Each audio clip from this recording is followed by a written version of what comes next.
everyone, Brian here. Just wanted to do a quick video. Africa versus India for wildlife. I'll get to the top straight away, to the point. The greatest place on earth to see wildlife, this is sea, is Africa, hands down. I've been to Central America 4 times, South America 5 times, Komodo, Borneo, India, this is our 4th trip.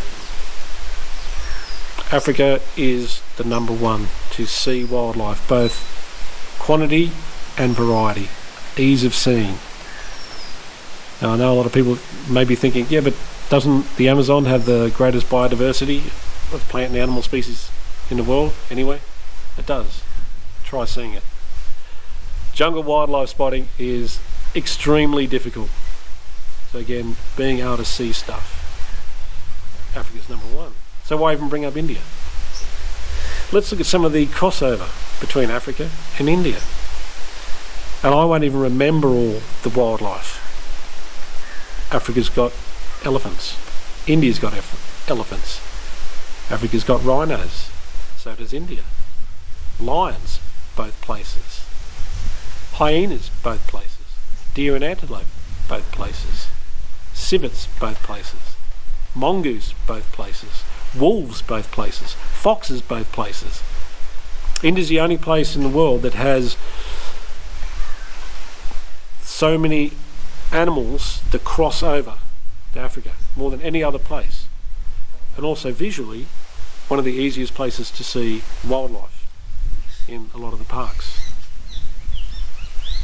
So India's got a lot going for it.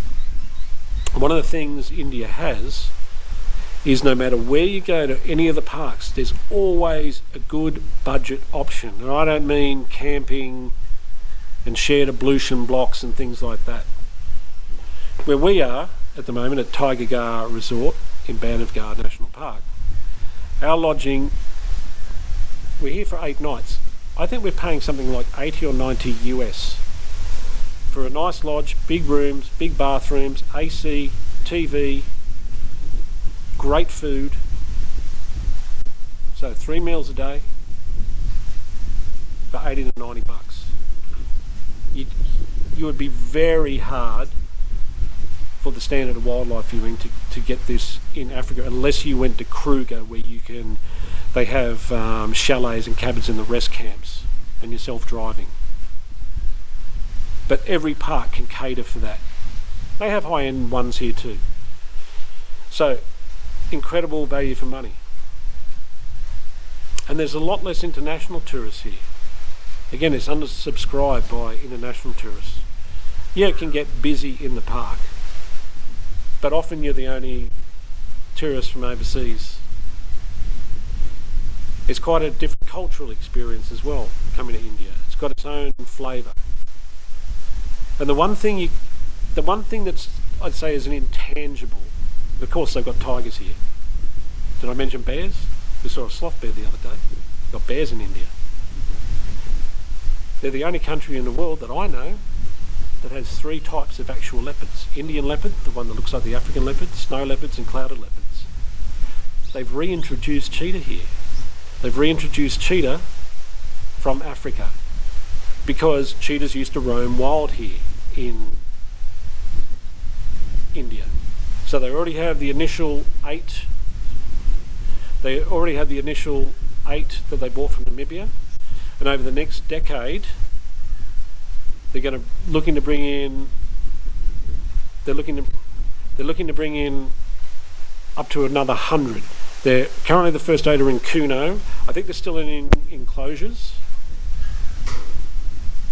but waiting to be released into the wild. And this will be the foundation, when they bring in the 100, of repopulating cheetah in India. And the intangible, and there's people I know that are South Africans that work in the business, work in safari industry there, tour guides, company owners, photographers, run photography workshops in Africa that have come here. And when you talk to them about the atmosphere, they go, I wouldn't have believed it until I was in there.